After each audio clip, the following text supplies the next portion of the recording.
નામ ડોક્ટર હિત્રી ગાંધી છે. હું નગરી હોસ્પિટલમાં અસિસ્ટન્ટ પ્રોફેસર તરીકે કામ કરું છું, કોર્નિયા યુનિટમાં.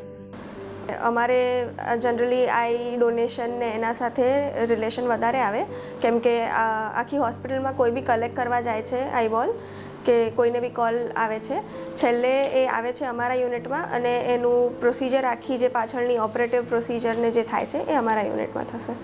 બેઝિકલી બ્લાઇન્ડનેસ અંધાપા જે આપણે કહીએ છીએ એ ઘણા કારણોથી થાય છે. આંખમાં ખાલી કીકી કે ખાલી પડદો કે એવું નથી, દર લેયરનું અલગ ઇમ્પોર્ટન્સ છે. અત્યારે તમે માનો તો ઇન્ડિયામાં 50 થી 60 લાખ લોકો બ્લાઇન્ડનેસના કારણે એ પ્રોબ્લેમ છે બ્લાઇન્ડનેસનો. એમાંથી 1 થી 1.5 લાખ આપણે માની શકીએ છીએ કે કીકીના કંઈક ખરાબીના કારણે એ લોકોને બ્લાઇન્ડનેસ છે.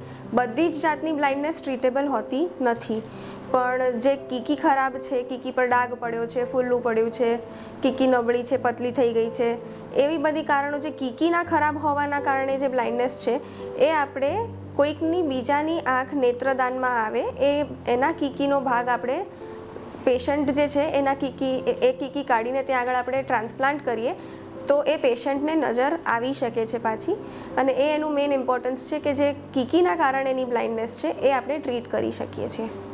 સૌથી પહેલાં તો અવેરનેસ ક્રિએટ કરવું ત્યાંથી એ જ સૌથી ઇમ્પોર્ટન્ટ વસ્તુ છે, કેમ કે ઘણા લોકોને હજુ બી એવી માન્યતાઓ બધી છે કે આપણે આઈસ ડોનેટ કરીએ એટલે નેક્સ્ટ જન્મમાં કે પેશન્ટને આંખ વગરનું જન્મે, એવી માન્યતાઓ બધી ઘણી હજુ ગામડાઓમાં ને એ બાજુ હજુ હોય છે.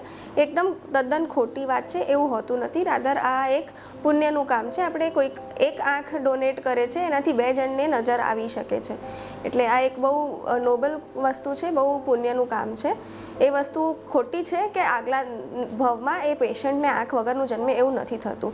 બીજી વસ્તુ, આપણે આખી આંખ કાઢવાની જે પ્રોસિજર હતી એ પહેલાંના જમાનામાં થતી હતી, હજુ અમુક જગ્યાઓએ થાય છે, પણ બધું એડવાન્સ જેમ થાય છે એ પ્રમાણે હવે ખાલી કીકીનો ભાગ કાઢીને કલેક્ટ કરવામાં આવે છે, એટલે આખો આંખ ખાડો પડી જાય કે કાણા લાગે કે લોહી નીકળે, ભરાયેલું રહે, એવું બધું જે તકલીફો લાગતી હોય છે લોકોને એવું નથી હોતું.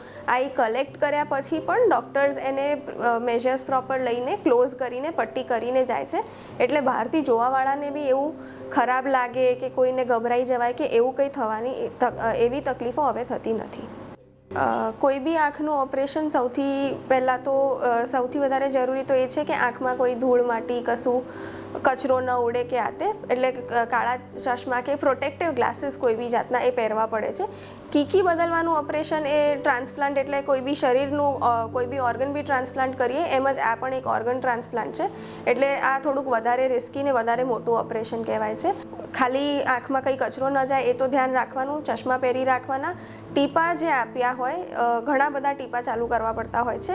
કયા કારણથી ઓપરેશન થયું છે એના પરથી નક્કી થાય છે કે કઈ જાતના ટીપા, પણ જે પ્રમાણે કે આ બીજાના શરીરનું અંગ છે જે આપણા શરીરમાં નાખ્યું છે એટલે એના રિજેક્શનના ચાન્સીસ રહેતા હોય છે, એટલે ભારે સ્ટીરોઇડના ટીપાને એવું ચાલુ કરવાનું હોય જે માણસ જીવે ત્યાં સુધી એને નાખવા પડે, ઓછા ડોઝમાં ધીમે ધીમે ઓછા કરીને પણ નાખવા પડે.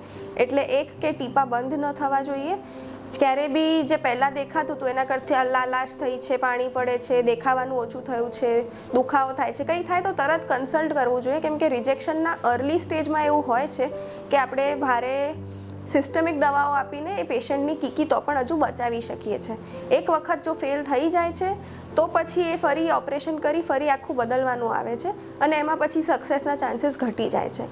એટલે પેશન્ટને માઇનર કોઈ સિમ્ટમ્સ આવે તરત એ પાછું કન્સલ્ટ કરે, વિચ ઇઝ વેરી ઇમ્પોર્ટન્ટ. આઈબોલનું ડોનેટ કરીએ એટલે પેશન્ટની ડેથથી 4 થી 6 કલાકની અંદર જો આ કલેક્ટ કરી લેવામાં આવે અને પ્રોપર મીડિયામાં મૂકી દેવામાં આવે તો એની ટિશ્યુ ક્વોલિટી સારી થાય છે. એ પછી બી કલેક્ટ કરેલું વેસ્ટ નથી જતું, ટ્રાન્સપ્લાન્ટ 100% કરીએ છીએ, પણ એની ક્વોલિટી જે હોવી જોઈએ, જે પ્રમાણે જેને દાનમાં જઈ રહ્યું છે એને જે પ્રમાણેની મદદ થવી જોઈએ એ ધીમે ધીમે ક્વોલિટી ઘટી જાય. એટલે સૌથી વધારે જરૂરી છે કે જેવું ડેથ થાય છે તો જેવું અગર પ્રોમ્પ્ટ કોલ આવે છે, પ્રોમ્પ્ટ કલેક્શન કરવાનું, અને પછી અમે જે રિટ્રીવ કરીએ છીએ એ 3 થી 4 દિવસની અંદર એ મીડિયા પ્રમાણે યુઝ કરી લેવું જોઈએ. આડઅસર તો નહીં, આ રાધર એક પેશન્ટને ઓલમોસ્ટ કશું નથી દેખાતું એમાંથી દેખાતું થાય છે એવી પ્રોસિજર છે, પણ દુખાવો, ખૂંચવાનું, પાણી પડે એવું થોડોક સમય એ બધું રહેતું હોય છે. સોજો ધીમે ધીમે ઓછો થાય, પેશન્ટની આંખ એને નોર્મલી લેવા માંડે, ટોલરેટ કરવા માંડે, પછી ધીમે ધીમે એટલે થોડોક ટાઈમ લાગે છે કે તરત બીજા દિવસથી તમને નોર્મલ ફીલ થાય કે કામ પર જઈ શકો એવું ન થાય, થોડોક ટાઈમ આપવો પડે છે. પણ ધીમે ધીમે ડ્રોપ્સથી બધું એ સિમ્ટમ્સ તો રિલીફ થઈ જતા હોય છે. ગવર્મેન્ટ સેક્ટર કે જે ટ્રસ્ટ હોસ્પિટલ્સ છે કે આપણી જે ગવર્મેન્ટની કે એમસીની છે, અહીંયા કોઈ જ વસ્તુ પૈસાથી થતી નથી, તદ્દન મફત થાય છે બધું. કદાચ આ મોટું ઓપરેશન છે, દવાઓ થોડીક અમુક મોંઘી લેવી પડતી હોય કે એવું, પણ બાકી ઓપરેશનના પૈસા અહીંયા નથી થતા. બિંગ અ ડૉક્ટર હું એટલું સજેસ્ટ કરીશ કે એક માણસ જો ડેથ પછી આઈ ડોનેટ કરે છે તો એની 2 કીકી મળે છે. એ 2 કીકીમાંથી 4 જણને નજર મળી શકે છે.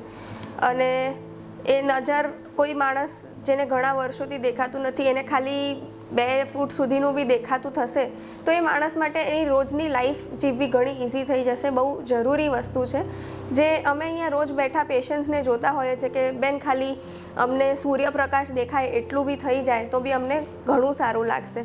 એટલે ઇટ ઇઝ અ રિક્વેસ્ટ કે કદાચ તમને અત્યારે એવું ન લાગે પણ ઇવન આફ્ટર ડેથ હજુ એ વિચારવાનો ટાઈમ હોય છે સગાવાલા પાસે, તો થઈ શકે એટલું મેક્સિમમ ડોનેશન થાય તો એ પ્રમાણે ઘણા પેશન્ટ્સને બેનિફિટ થઈ શકશે. બીજા ઓર્ગન ડોનેશન્સ માટે ઘણી અવેરનેસ હોય છે, પણ આઈ ડોનેશન માટે અવેરનેસ સહેજ હજુ ઓછી પડે છે. શતાયુ ફાઉન્ડેશન થ્રુ અમને નગરી હોસ્પિટલને પણ ઘણું બેનિફિટ થાય છે, કેમ કે એ લોકો બી પ્રમોટ કરે છે, અવેરનેસ ક્રિએટ કરે છે. અને ઘણા એવા કોલ્સ હોય છે, ઘણા લોકો સીધા અમને અપ્રોચ નથી કરતા, પણ વાયા શતાયુ ફાઉન્ડેશન અમારા સુધી ટિશ્યુ આવે છે તો અમે એનાથી ઘણું આગળ પેશન્ટ્સને બેનિફિટ કરાવી શકીએ છીએ.